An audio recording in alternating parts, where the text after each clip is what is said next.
Great to have with us James Gamble and Nick Singleton with the Showcase Series. And of course, we've chatted with both who are part of United Baseball and the Global Scouting Bureau. Today, our discussion is on the Showcase Series, which showcases a great name because it showcases some great talent and also allows this talent to get even better as they play skilled talent as well.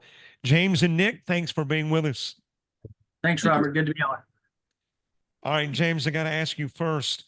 Um, it used to be referenced as the Southeast Showcase Series. Now, Showcase Series, which to me is indicative of an expansion, that you're looking at the growth of the Showcase Series beyond just the Southeast. Am I reading too much into it? No, I think you're on the right page. Our goal was when we started off with Southeast Showcase, we were a very small, doing maybe 8 events during the summer. Now we do close to 50 during the summer, and it goes from Texas to Florida and everywhere in between. So as we're continuing to grow, we wanted to be able to accommodate without referencing one particular region. And we made that move probably 2 years ago, and I think we're going to continue to expand. Well, my first question is, how do you do it, by the way? Because sometimes you are playing baseball on a given weekend at about 12, 15 different fields. Man, that is just from a logistic standpoint, a big endeavor to undertake. So how do you make it all happen and do it fluidly? Well, some of it is the mistakes we've made years ago. We've learned from them, and we crawled before we started walking. And I think now we're probably at the point where we're jogging. We have really good staff, and guys have worked together. We're all excited about helping athletes, and that's where it all stems from. Everybody in our company enjoys the ability to help athletes advance. And that's really what Showcase Series is here to do, to see athletes in a showcase environment over time, not a one-day showcase. We get to see them play games multiple days. All of our evaluators and staff gets to see them. And if they're in the South, it's not possible to have every college coach at every game. But when our staff is there, they see a player. We then utilize our network to help athletes move on. It can be kids from Alabama going to Louisiana. Louisiana kids are going to Florida. Mississippi kids are signing and going to North Dakota. So really, we're utilizing a network after we see these athletes to be able to advance them and move on to the college level. Nick, it's all age groups involved. So obviously, for the older participants in the Showcase Series, they're looking to play at the next level. Eventually, the younger athletes want to do the same, but that's not the really the premise of their participation in the Showcase Series. So are the younger guys just trying to develop those skills to be better baseball players, whereas the older are looking for a place to play? Or are they all looking for that next level? Well, for the younger guys, I mean, one of the things, and I say for the young guys, for everybody, part of what Showcase Series is trying to educate people that social media isn't really real when we're talking about recruiting and how it actually happens. We'll get emails, and I get asked all the time, hey, why should we play in a Showcase Series event? What value do you bring? How many college coaches are going to be there? And as soon as they say that, I know that they don't understand what's going on when they ask how many college coaches are going to be there. First thing I want to say, which I don't do this, but first thing I want to say is, well, Coach, how many guys on your team are currently getting recruited by colleges? Well, when you talk about a 16U team, there's not a lot. I mean, yes, some guys get recruited early, but those guys look like 24-year-olds when they're 16. And that's the 1%. The other 99%, they're just not ready. But by playing in these events on college campuses, they do get to see, touch, feel. So their families get to get on campus. The kids get to get on the college field. And college coaches, for the vast majority of them, they know what they're doing. They've seen a few baseball games in their time. So just because they're not interested in recruiting a guy right now doesn't mean that they're not interested in seeing a young guy.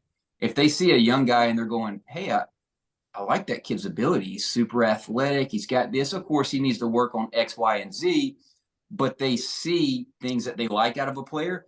they may go ahead and make contact because good recruiters, good college recruiters know that if they're first to the table, they got a better shot at getting somebody's as they develop and become a recruitable athlete. So oftentimes we'll have college coaches go and introduce themselves or talk to a player from a team that played in our tournaments and say, hey, just wanted to let you, introduce themselves. Just want to let you know that really like what I saw out of you today. We're going to keep notes on you. And they'll ask me or James or any of our staff, hey, what's this kid's name? What high school does he go to? They're identifiers. Okay. And they look at him and they go, okay, this guy is from wherever he's from, whatever city. And they're going to say, okay, well, what high school? Okay, he's from this high school. I need to make notes so I can go out during the season and go see this guy or send my assistant coach or recruiting coordinator, whoever it may be. Now, with the older guys, it's a little bit more urgent. The vast majority of older guys, which would be our 18U division, now we actually have 19U division due to the fact of all the transfer portals, people jumping into the transfer portal and colleges essentially being a one-year program now everywhere. So there's a lot of movement during the summer. It really picks up. James, you can correct me if I'm wrong, but the transfer portal opened up May 31st of this year. May 30th, it closes July 13th. So within the first 24 hours, I believe there was almost 1,500 players in the portal. And as of yesterday, there were over 4,000. Yeah. So just imagine the movement that's happening right now. And a lot of these guys are freshmen in college. And what they did is they went to a bigger school, then saw the writing on the wall. Uh-oh, I'm not going to play. These juniors and seniors that have been in college programs for 3 years now, they're just ahead of me physically, mentally. They've played more games. And that's what we're trying to do with Showcase Series is give players opportunity to play more games. That is how you're going to develop. Social media may tell you to go see Teacher Man or whoever it is that, reinventing the wheel and getting your pull down so you're 94 off the, throwing it to a net, but then you get on the mound and you're 84, that's a problem. And that's a problem in today's world. So in regards to recruiting and sports, but Showcase Series is meant to be an opportunity for players to stay within their recruiting region, enter tournaments, because we have multiple in regions throughout Texas, Mississippi, Louisiana, Alabama, Florida.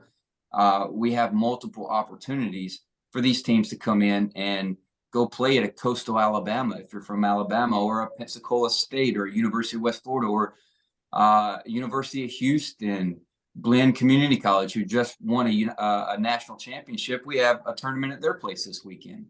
So it's meant to give opportunities. United Baseball, underneath the Global Scouting Bureau umbrella, it is responsible in large part for the teams that are part of the Showcase Series, but not exclusively so. So how do you get teams that are not underneath that umbrella? I mean, do you go recruiting? Do they come looking for you? I think it's a little bit of both. Because from a Showcase Series, we're very open to seeing more players. A lot of players, they have teams that they play with. We know their coaches. And the thing where we're a little bit different is our network with Global Scouting Bureau is simply bigger and stronger than any one person's or one team's. And I know that may offend some people, but myself, James Gamble, I have a certain network of people. But when I add Nick Singleton to it, we've grown by his network. Well, we're very large as a company, so our network spans not only throughout the United States, but about 23 countries around the world. So there's nowhere we can't get to in an effort to help the athletes advance. And like Nick was pointing out, at this point of the year, so many places that maybe 3 weeks ago said, we don't have a need for players. Now players go into the portal. They have a need for players, and they have money readily available. But 3 weeks ago, they said, we're out of scholarships. We don't have anything. When that happens to one school, they'll go out, find a player. And a lot of times it's a trickle effect to another school and another school. So our goal is trying to keep up with the movement, continue to network with the coaches to find out what they're looking for, and identify the athletes that we're seeing if they're good fits for those programs, and then connect them. Let me say hats off to you, by the way, in that you find some of the best venues in this country to have these showcase series. And granted, if it was all about the money, then you could just find some rinky-dink park and bring the kids there and collect cash. It's not about the money. It's about getting them in an environment where they get a feel already for big league baseball in some of these venues. And I'm talking about Texas A&M. I know in years past, LSU and you name it, La Tech. Uh, how do you pick out the venues for the showcase series?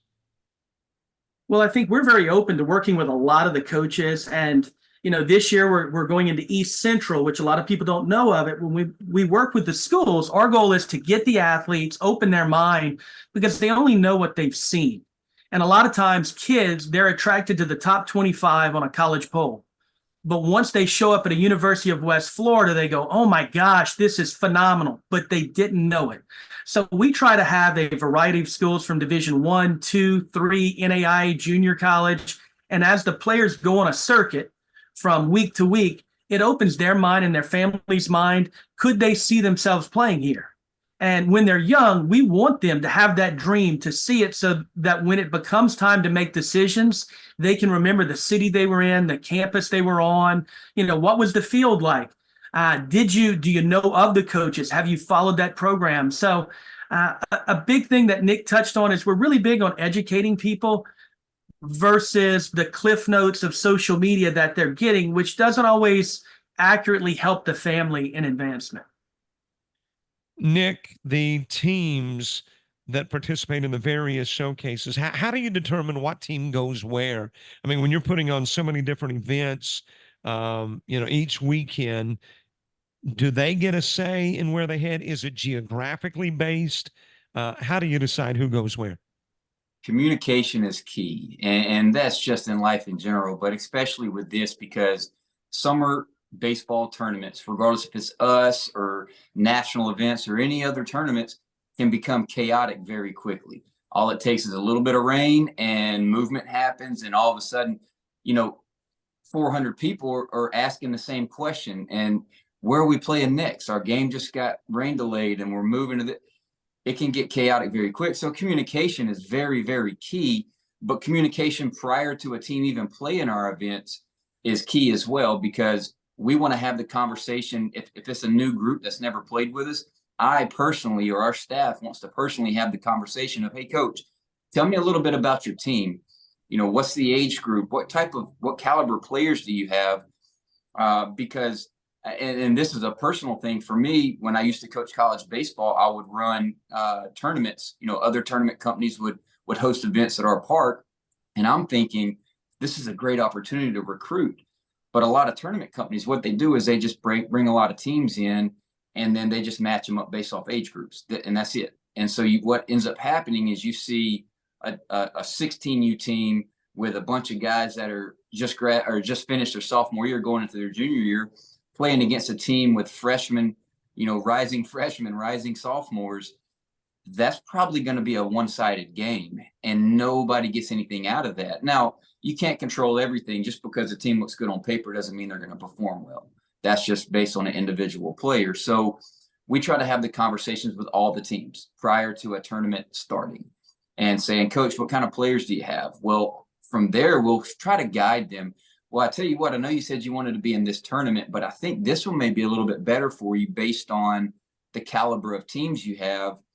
Or, we'll have the conversation of, okay, you have these caliber players, and this is where you want to play. Great. So now we know, we're able to communicate with our scheduling team and let the schedulers know, like, hey, listen, what we want to do is, here's some of the younger 16U teams, and here's some of the older 16U teams. Let's match those guys up early, so it's a competitive baseball game where not only do the players get an opportunity to play, more innings, play against similar caliber teams, so it becomes competitive. And we all know a 2-1 game is exciting versus a 15-1 game. That's not very exciting, and it's unrecruitable, because if you have a 15-1 game, what happened is one pitcher or a couple pitchers dominated a team that did not have high enough caliber athletes to compete with that. And so not only did that pitcher not have to struggle. Me as a college coach, if I'm watching this, which I'm no longer a college coach, but as a college coach, if I'm watching this, I go, well, I didn't see anything other than I could have just watched this guy throw a bullpen. I need to see him compete against stronger teams. And so communication is key. And, you know, me, James Gamble, Jerry Martinez, Daniel Ballard, anybody who is directing a tournament on site, boots on the ground, anything like that, we are communicating with teams beforehand so we can try to match up to the best of our abilities. We're going to miss, but to the best of our abilities, give teams opportunities to compete. Not only do we know about the teams and being able to match them up, but now if I know a team's got a 16-year-old kid that's throwing 86, 87, I have college coaches asking me for younger arms. Hey, we're recruiting the 27 class. We're looking for some arms. Well, I tell you what, there's a team that's got a guy that's coming. And so we can logistically line up things based on, hey, you need to come over to UL Lafayette or University of Houston or University of West Florida or wherever we're going to be. Hey, you guys need to come over to the stadium and watch this guy he's playing. And that is how it begins. But it all starts with communication. And speaking of communication, a great communicatory, if that is such a word, tool is the Showcase Series app, man. It has got some great information in regards to the series, the scores, the standings, weather alerts, you name it. It is all there. What a wonderful resource. You can find it anywhere that you download your app, whether it's Google Play, Apple, you name it. One last question for you, James, and that is, you've got fall ball as well. Is the purpose of fall ball in a downsized version identical to summer, or is it different? I think it's a little bit different just because of the in the fall they play on Saturdays and Sundays. They're not training baseball every day, so it's a lighter feel. Our goal in the fall for a lot of athletes are continue to develop, so that if you're going to make errors, let's make them in the fall. Let's learn from it, get better. And we're preparing for your high school season, then the summer. But it's also a little more personable with the college coaches, that they're around. It's a little more laid back. So there's pluses and minuses. I guess I would say that is it as competitive? No, because you have a lot of your athletes that are playing football and other sports. But for the baseball only guys that love it, it provides them the opportunity to continue to work, get some reps, get some work in. If you're a pitcher, maybe develop that second or third pitch and that you're ready for the spring, as well as go out to the colleges, see them, and still get a little bit of the showcase feel. James Gamble, Nick Singleton with Showcase Series. Thanks for being with us. And let me say, while I got you online, thank you very much for the opportunity to stream Showcase Series baseball. I think we've been doing it for about 3 or 4 years now. Enjoyed every moment of it, and enjoy the great baseball with Showcase. Thanks so much, Robert. We love having you. Thanks, Robert.